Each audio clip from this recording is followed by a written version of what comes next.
أعوذ بالله من الشيطان الرجيم. بسم الله الرحمن الرحيم.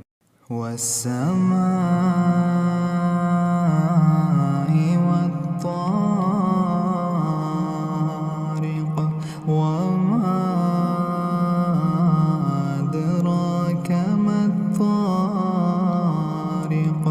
النجم الثاقب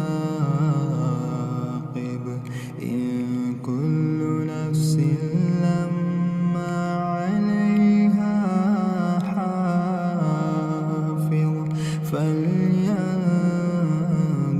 الإنسان مما خلق من ماء دافق يخرج من بين الصلب